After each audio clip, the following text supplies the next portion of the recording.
All right, so let's start off with number one. Start off your notes with that. The first thing is you have to isolate the objection. First thing is isolate the objection. When you get objections, people sometimes they give you multiple objections, right?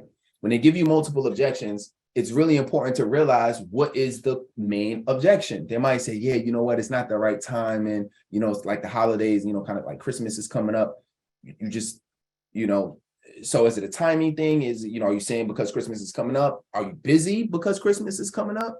Are you saying because Christmas is coming up, it's time? So like, you really got to understand what the objection is. When I got objections, I used to just immediately try to overcome it. But the problem was that a lot of times I was answering something that they didn't really even have a problem with. Because somebody says, oh, well, it's not a good time because of the holidays. I don't know what that means. Y'all know what it means? I don't know what that means. Does that mean that it's a money issue? Does it mean that it's a time? Does it mean that, I don't know, what are you going on vacation? I don't know. I don't know what that means. It's not a good time. So anytime I get an objection, and this is after I say the investment, I immediately try to isolate what the real objection is. So if somebody say, well, it's really just not a good time right now because Christmas is coming up, I'll say, okay. I said, yeah, 100%. I get what you're saying. So just so I'm clear, are you saying that, is it a financial issue or is it a time issue? They might say, well, I got to buy presents for the kids, so right now, just money is a little tight. I just isolated the objection, right? I just found out that, okay, so finances is the issue right now. Okay, cool. So now I know that's the problem that we need to solve. So that's the first thing. And then you can answer, y'all can write your questions down and then I'll answer questions at the end. All right, cool. Once we isolated the objection, number two is give them a one-time bonus offer they can't refuse. Write that down. Give them a one-time bonus offer that they can't refuse. Let me actually want to switch my screen. Give them a one-time bonus offer that they can't refuse. So what's interesting about this is when you do this correctly, now you can actually answer the objection. So if he says or she says, yeah, you know what, it's a little bit tight because I got to buy the kids some Christmas presents and, because Christmas is around the corner, then I'll say, yeah, 100%. I get it. I definitely understand that. You know what I mean? I got to get the little ones some presents on my end too. All right, but let me ask you this.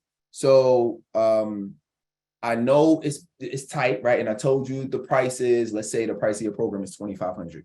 So then you'll say, yeah, all right. However, you do want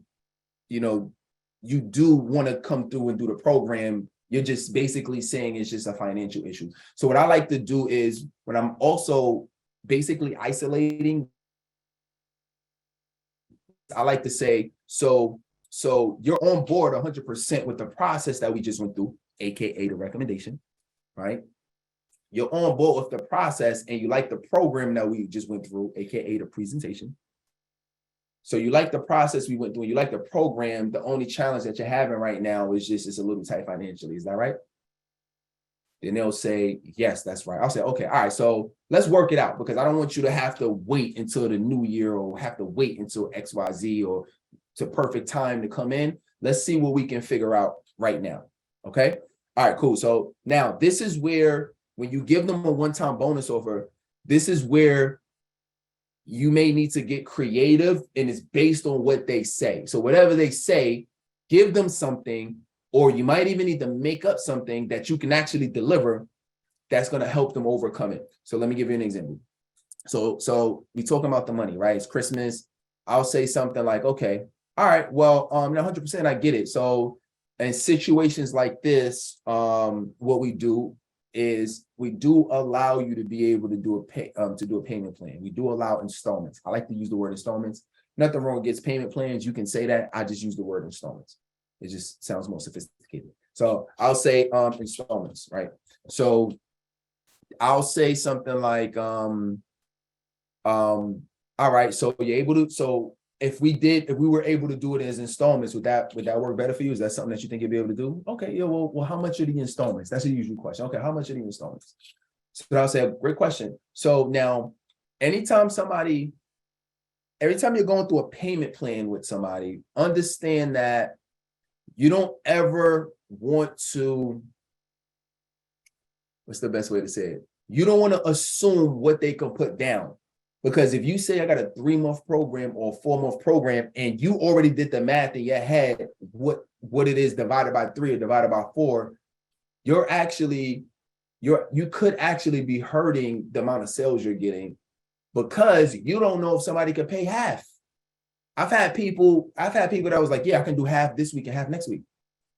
If I just immediately jump to the lowest payment plan, and people, unfortunately, sometimes people default on payment. Sometimes things happen. So your goal is, when you're having these conversations, you really want to be able to collect as much as you can up front. Things happen, people overthink things, emergencies happen. And the longer we give somebody a payment plan, the more chances we're giving them to not fulfill the terms of that. All right, number 3 is convert to fear. This is the objection oval. Convert to fear. So if you give somebody a solution and they still don't do it, yeah, I appreciate the offer, Coach T, but I appreciate the offer of you giving me the one-on-one. But you know what? I still kind of want to look around and see what else is out there. I've been looking at a few other programs. I'm still not sure. Okay. All right. So yeah, I get it 100%, because, and I would literally just say what I think that they're thinking, right? Because what are they thinking? They're thinking that there's something out there that is, that is better, that's cheaper, and that's another reason why you really need to understand. Listening is a skill too. You really got to listen to what they're saying. You got to ask probing questions, because if they want to look around, you really want to know why. You don't want to assume why they want to look. Do they want to look around because they're trying to find something cheaper? Then now what I give them might change. Do they want to look around because maybe they didn't know that? Maybe they missed the part when I told them that they get a course. So they like, damn, everything is live. What if I can't make the live? Maybe they're looking for something that has a course to it, right? Or maybe it was something that they didn't completely understand or realize the power of the community.